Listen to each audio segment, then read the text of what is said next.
Then all the tax collectors and the sinners drew near to him to hear him, and the Pharisees and scribes complained, "This man receives sinners and eats with them." So he spoke this parable to them. What man of you, having 100 sheep, if he loses one of them, does not leave the 99 in the wilderness and go after the one which is lost until he finds it? And when he has found it, he lays it on his shoulders, rejoicing. And when he comes home, he calls together his friends and neighbors, saying to them, "Rejoice with me, for I have found my sheep which was lost." I say to you that likewise there will be more joy in heaven over one sinner who repents than over 99 just persons who need no repentance. Or what woman, having 10 silver coins, if she loses one coin, does not light a lamp, sweep the house, and search carefully until she finds it? And when she has found it, she calls her friends and neighbors together, saying, "Rejoice with me, for I have found the piece which I lost." Likewise, I say to you, there is joy in the presence of the angels of God over one sinner who repents.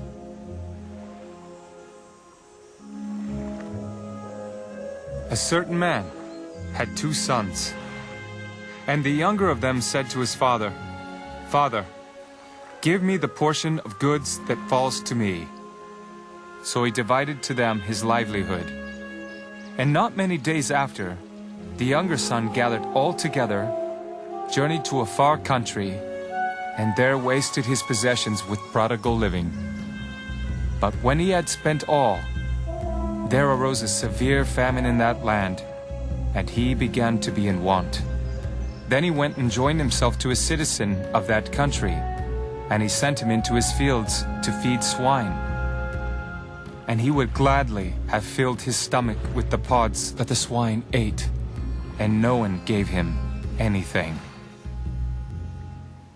But when he came to himself, he said, "How many of my father's hired servants have bread enough and to spare, and I perish with hunger?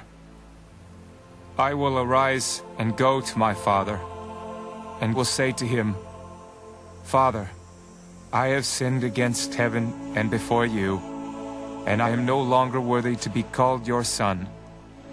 Make me like one of your hired servants.' And he arose and came to his father.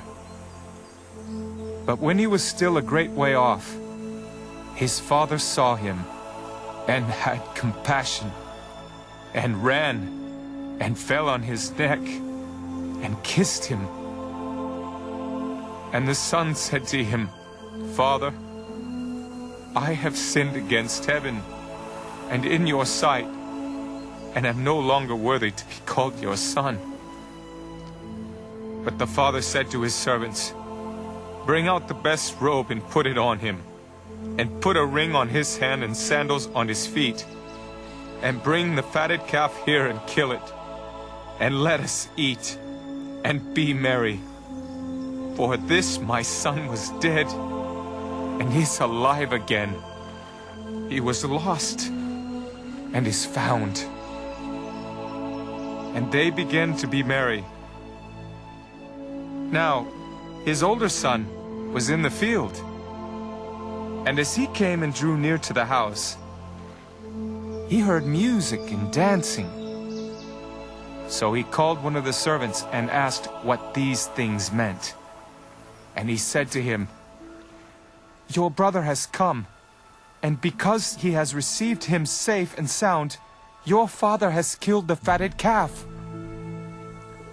But he was angry and would not go in. Therefore, his father came out and pleaded with him. So he answered and said to his father, 'Lo, these many years I have been serving you. I never transgressed your commandment at any time. And yet you never gave me a young goat that I might make merry with my friends.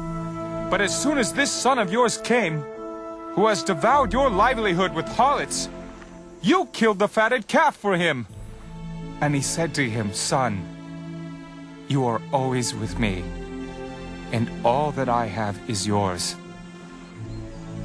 It was right that we should make merry and be glad, for your brother was dead and is alive again, and was lost and is found.